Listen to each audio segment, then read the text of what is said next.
Hi guys, कैसे हैं आप सभी लोग। आई होप आप अच्छे होंगे। आज के इस वीडियो में देखने वाले हैं बीएससी सेकेंड ईयर वालों के लिए जूलॉजी का फर्स्ट पेपर है और जो वीर बहादुर सिंह पूर्वांचल यूनिवर्सिटी के लिए मोस्ट इंपोर्टेंट क्वेश्चन रहेंगे।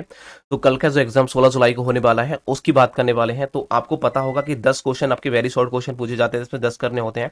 और वही बात करें आपको शॉर्ट क्वेश्चनों की 6 पूछे जाते हैं, इसमें 3 करने होते हैं। और वही बात की जाए लॉन्ग क्वेश्चनों की तो लॉन्ग क्वेश्चन 4 पूछे जाते हैं, इसमें से 1 करने होते हैं। तो टोटल आपको जो करना होता है वो करना होता है 14 क्वेश्चन। और आपके पूछे कितने जाएंगे? तो 20 क्वेश्चन पूछे जाएंगे जिसमें से 14 क्वेश्चन आपको करने होंगे। ठीक है।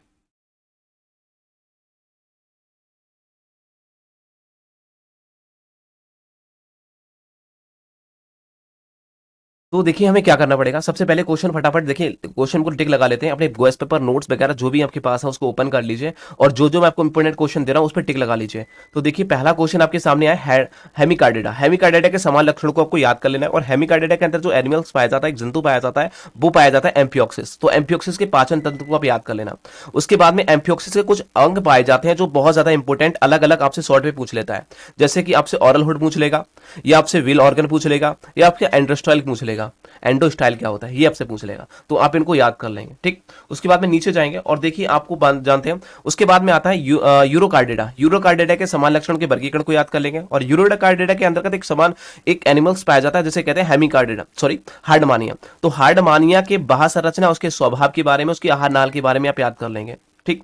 उसके बाद में हम नीचे जाएंगे और नीचे देखिए आती है प्रतिगामी जो कलांतर होता है उसके बारे में याद कर लीजिए। प्रतिगामी कलांतर क्या होता है उसको आप याद करेंगे।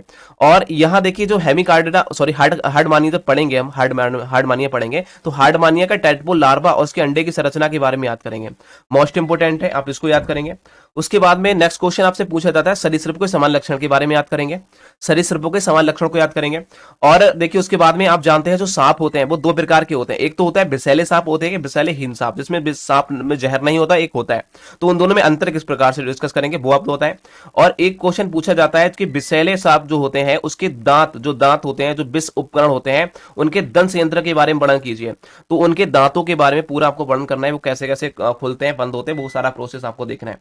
नेक्स्ट क्वेश्चन आपसे पूछा था न्यूटेनी। न्यूटेनी क्या होता है, इसके प्रकार क्या होते हैं, इसके महत्व। ठीक है, तो न्यूटेनी को आप देखेंगे, बहुत ज्यादा इंपॉर्टेंट है, इस क्वेश्चन को आप याद कर लेंगे। नेक्स्ट क्वेश्चन आपसे पूछा जाता है, देखिए सबसे ज्यादा ये आपका लार्वा आपको देखने को मिलेगा जिसे कहते हैं टोनेरिया लार्वा। मोस्ट इंपोर्टेंट है, टोनेरिया लार्वा का वर्णन कर लेंगे, बहुत ज्यादा इंपॉर्टेंट है। और उड़ने जो कहता है उड़न पेशियों के लक्षणों के कार्य क्या होते हैं, तो उड़न पेशियां कौन कौन सी होती है उनके बारे में देखेंगे। जैसे कि उड़न पेशियों में आपको 2 चीज देखने को मिलता है सबसे ज्यादा, एक होता है वर्ण पिच्छ और एक होता है जिसे कहते हैं छादन पिच्छ। इन दोनों के बारे में आप याद कर लेंगे। स्तनधारियों के दंत विन्यास के बारे में याद करेंगे। जो स्तनधारी होते हैं जैसे कि मानव माली मनुष्य मान लीजिए 32 दांत होते हैं, तो उनके पूरे दंत विन्यास के बारे में पूरा प्रोसेस देखेंगे। मोस्ट इंपोर्टेंट रहेगा, ये क्वेश्चन आपको एग्जाम में देखने को मिलेगा।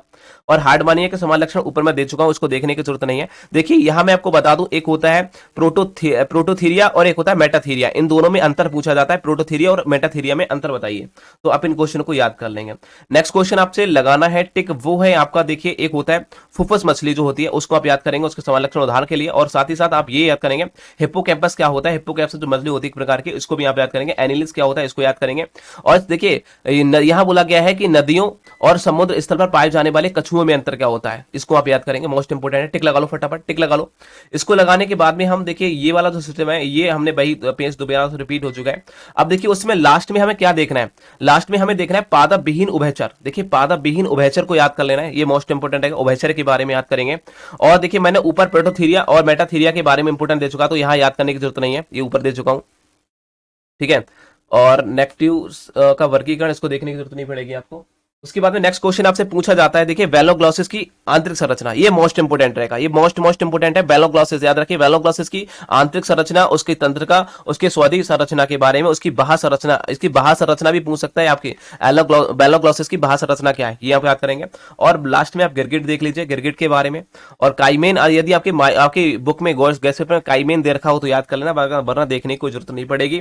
ठीक है। बाकी जो मैंने आपको यहां बताए हैं इतने क्वेश्चन को याद कर लेना। ठीक है, इतने ही क्वेश्चनों को याद कर लेना, बहुत ज्यादा इंपॉर्टेंट है। ठीक है, याद रखिए इतने ही क्वेश्चनों को आपको याद कर लेना, यही बहुत ज्यादा इंपॉर्टेंट है जो एग्जाम में आपको रिपीट होने वाले हैं। और यही क्वेश्चन आपको देखने को मिलेंगे। साइकोग्लासिस क्या होता है, देखिए हाँ, देखिए साइकोग्लासिस को भी याद करेंगे, साइक्लोग्लासिस क्या होता है इसको भी याद करेंगे।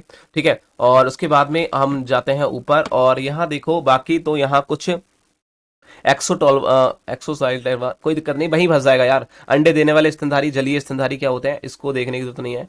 बाकी जो मैंने आपको बताया ना, यही क्वेश्चन याद कर लेना, सारे क्वेश्चन यहीं फंस जाएंगे, कोई दिक्कत नहीं है। आज की वीडियो कैसे लगी कमेंट सेक्शन में आप जरूर बताइए। हो सके तो इसका रुधिर परिवहन तंत्र जरूर याद कर लेना, ठीक है। एम्फियोक्सिस का रुधिर परिवहन तंत्र, ये लास्ट में पढ़ लेना थोड़ा सा, यदि एग्जाम में आ जाए तो आपको बना के याद, वरना यही सब कुछ मिल जाएगा, यहाँ से कुछ भी बाहर जाने का नहीं है। तो आज की वीडियो कैसे लगी कमेंट सेक्शन में आप जरूर बताइए, आशा करता हूं। और हाँ, पेपर देने के बाद तुरंत इस वीडियो के कमेंट बॉक्स में जरूर बताना कि हाँ, जो आपने बताया वो सारे क्वेश्चन आए, बस इतना लिख देना। यदि आए तो, ना आए तो मत लिखना, सीधी बात है, ठीक है। पहली बार तो आएंगे सारे क्वेश्चन, यही आएंगे तो मोस्ट इंपोर्टेंट है। तो आज की वीडियो कैसे लगी कमेंट सेक्शन में आप जरूर बताइए। Thank you.